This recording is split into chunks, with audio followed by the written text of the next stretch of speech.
Hello বন্ধুরা, চীনের একটি এআই ডিপসিক সম্প্রতি পুরো বিশ্বকে নাড়িয়ে দিয়েছে। আমেরিকার টেক কোম্পানি এবং ইউএস স্টক মার্কেট এমনভাবে ধাক্কা খেয়েছে যা তারা কল্পনাও করেনি। ২০ জানুয়ারি ২০২৫-এ এক বিশাল ঘটনা ঘটে।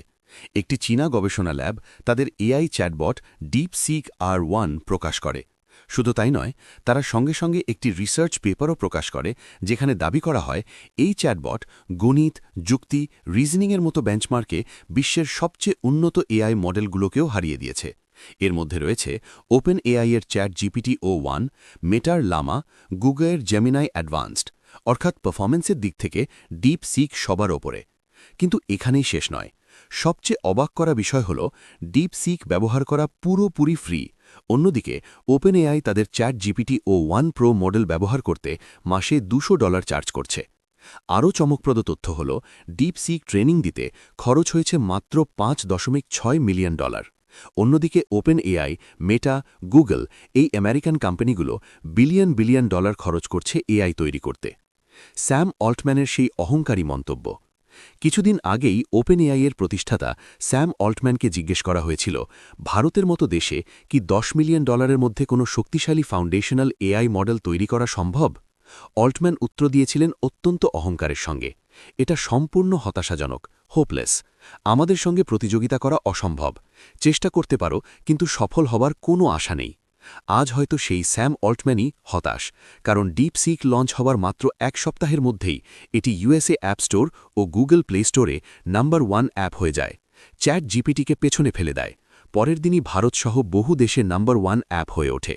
$1 ট্রিলিয়ন উধাও। ২৭ জানুয়ারির মধ্যে ডিপসিক আমেরিকার ফাইন্যান্সিয়াল মার্কেটকে কাঁপিয়ে দেয়।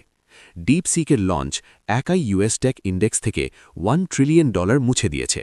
লঞ্চের আগে বিশ্বের সবচেয়ে মূল্যবান কোম্পানি ছিল এনভিডিয়া। Valuation 3.5 trillion. মাত্র একদিনে এনভিডিয়া নেমে আসে 2.9 ট্রিলিয়নে। শেয়ার পড়ে যায় 17%। বাজার মূল্য কমে যায় $589 বিলিয়ন। ইতিহাসে একদিনে কোনো কোম্পানির সবচেয়ে বড় ক্ষতি। ন্যাসড্যাক সূচক পড়ে যায় 3.1%। কিন্তু প্রশ্ন হল, এনভিডিয়ায় কেন সবচেয়ে বেশি ক্ষতিগ্রস্ত হল? এর উত্তর একটু পরেই আসছে। ডিপসিকের পেছনের মানুষ। ডিপসিকের পেছনের মূল মানুষ হলেন লিয়াং ওয়েনফেং, একজন 40 বছর বয়সী চীনা উদ্যোক্তা। তিনি খুব কম প্রকাশ্যে আসেন, তার সম্পর্কে তথ্যও খুব সীমিত। আমরা যা জানি, 2015 সালে তিনি প্রতিষ্ঠা করেন একটি হেজ ফান্ড, হাই ফ্লায়ার। এটি গণিত ও এআই ব্যবহার করে বিনিয়োগ করত। 2019 সালে শুরু করেন হাই ফ্লায়ার এআই। 2023 সালের মে মাসে নিজের অর্থ দিয়ে শুরু করেন ডিপসিক। তিনি বলেন, আমি শুধু বৈজ্ঞানিক কৌতূহল থেকে এটা করতে চেয়েছিলাম, টাকা কামানোর জন্য নয়। ইঞ্জিনিয়ার নয়, পিএইচডি ছাত্র। ডিপসিক তৈরি করতে তিনি ইঞ্জিনিয়ার নিয়োগ করেননি, বরং চীনের সেরা বিশ্ববিদ্যালয়ের পিএইচডি ছাত্রদের নিয়োগ দেন। মাত্র 200 জন মানুষ এই প্রজেক্টে কাজ করেছে। 95% লোকের বয়স 30 বছরের নিচে। তুলনা করুন, ওপেন এআই কর্মী 3500+। মাত্র 2 বছরে কয়েক মিলিয়ন ডলার খরচ করে ডিপসিক R1 লঞ্চ হয়। চেইন অফ থট কি? ডিপসিক হল একটি চেইন অফ থট মডেল, ঠিক যেমন ওপেন এআই এর O1 মডেল। এর মানে উত্তর দেওয়ার আগে মডেল ভাবতে থাকে, নিজের উত্তরকেই নিজে প্রশ্ন করে, বিভিন্ন দিক থেকে বিশ্লেষণ করে। উদাহরণ, প্রশ্ন 9.11 আর 9.9 কোনটা বড়? পুরনো মডেল বলে 9.11, চেইন অফ থট বলে 9.9। ডিপসিক তার চিন্তার প্রতীকী ধাপ স্ক্রিনে দেখায়, যেন মানুষের মতো ওভারথিঙ্ক করে। ডিপসিকের দুর্বলতা। সবচেয়ে বড় সমস্যা সেন্সরশিপ।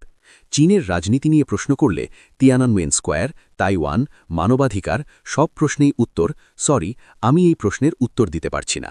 কিন্তু এটা ওপেন সোর্স, কোড ডাউনলোড করে সেন্সরশিপ সরানো যায়। পারপ্লেক্সিটি, মাইক্রোসফট ইতিমধ্যে সেটা করেছে। পারফরমেন্স তুলনা।